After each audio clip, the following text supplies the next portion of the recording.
सामाजिक एकता और सहयोग की मिसाल पेश करते हुए वैश्य कौशल समाज समिति जगदीशपुर ने एक सराहनीय पहल की है।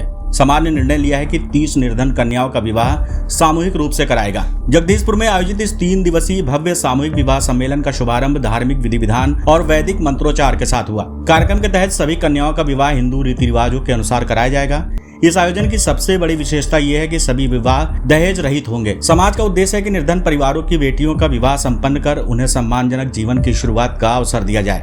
कौशल समाज का यह प्रयास समाज में एकता, सहयोग और मानवता के मूल्यों को मजबूत करने की दिशा में एक प्रेरणादायक उदाहरण बन रहा है। समारोह में प्रदेश के विभिन्न जिलों से आए समाज के गणमान्य लोग, समाजसेवी और पदाधिकारी शामिल हो रहे हैं। आयोजन स्थल पर पारंपरिक संगीत, भजन कीर्तन और धार्मिक अनुष्ठानों के साथ वातावरण श्रद्धा और उल्लास से भर गया है। समिति के पदाधिकारियों ने बताया कि इस तरह के आयोजन से समाज में दहेज प्रथा जैसी कुरीतियों के खिलाफ जागरूकता बढ़ेगी। क्या नाम है आपका? मेरा नाम अवधेश कौशल है। मैं श्री किस तरीके से कार्यक्रम और क्या आगे का कार्यक्रम है? ये श्री अयोध्यावासी वैश्य कौशल समाज जगदीशपुर समिति के द्वारा भव्य और दिव्य निर्धन कन्याओं का सामूहिक समारोह, विवाह समारोह किया जा रहा है। विगत वर्ष भी हुआ था 2015 में, 2018 में, उससे भव्य और दिव्य ये 2025 में हो रहा है। हमारे कौशल बिरादरी परिवार के जो निर्धन परिवार हैं, गरीब कन्याओं की शादी करने का बीड़ा जगदीशपुर संगठन समिति कौशल समाज ये उठा रखा है और ये निरंतर आगाज करता है पूरे भारत देश में कि हम या मेरी समिति के द्वारा, कौशल परिवार के द्वारा, जगदीशपुर के द्वारा भव्य और दिव्य समारोह निर्धन कन्याओं का विवाह 23 तारीख को आज भव्य शोभा कलश यात्रा ये दंडेश्वर महादेव मंदिर जगदीशपुर से चल करके आई है। कल पुनः फिर सभी लोगों का स्वागत सम्मान समारोह होगा। जितने जोड़े आएंगे उनका रजिस्ट्रेशन होगा।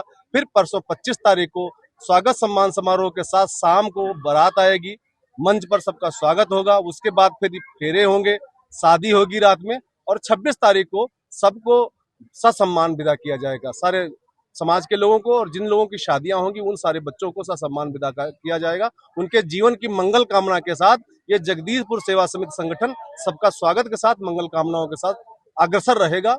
ये समिति का ऐसा उत्थान है, ऐसा बोलना है, ऐसी कामना है और दंडेश्वर महादेव मंदिर भगवान भोलेनाथ सब ये पूरा कर रहे हैं। हर मतलब विगत वर्षों के बाद इस वर्ष भी ये सब ऐसे मनाया जा रहा है भव्य और दिव्य तरीके से। मुख्य रूप से कार्यक्रम का उद्देश्य क्या होता है?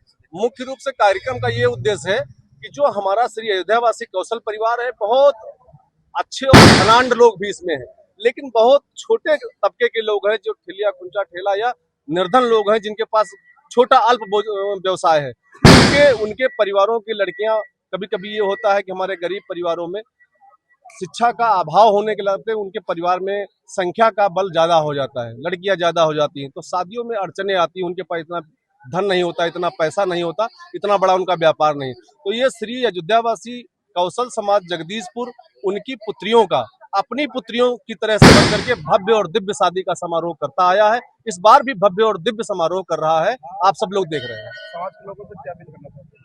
समाज के लोग जो हमारे अग्रणी भूमिका निभा रहे हैं, चाहे वो चेयरमैन हो, चाहे वो पूंजीपति हो, चाहे वो व्यवसायी हो, चाहे वो महासभा के अध्यक्ष पदाधिकारी, जैसे मैं ही स्वयं अवधेश कौशल प्रदेश अध्यक्ष हूँ श्री अयोध्यावासी कौशल समाज का, तो हम सब लोग संगठित होकर बड़े लोगों से अनुनय करते हैं, निवेदन करते हैं, विनय करते हैं और पूरे विनम्रता सद्भावना के साथ अपने सभी साथियों को साथ लेकर, सभी परिवारों को साथ लेकर आगे बढ़ाने का कार्य करते हैं। क्या नाम है आपका? शिव कुमार। सुकुमार जी, आज आपके द्वारा, आप लोगों के द्वारा भव्य क्लास यात्रा निकाली गई, कैसी क्लास यात्रा थी, क्या कार्यक्रम है? श्री अयोध्यावासी वैश्य कौशल समाज सेवा समिति जगदीशपुर द्वारा निकाली गई है। सामूहिक शादी के लिए, जो गरीब कन्याओं के लिए शादी हेतु जगदीशपुर से दंडेश्वर धाम के लिए कलश यात्रा निकाली गई है। दंडेश्वर आने पर शंकर जी का आशीर्वाद लेने के लिए मैं दंडेश्वर आया हूँ। इसके बाद जगदीशपुर पहुंचकर सभी का स्वागत होगा।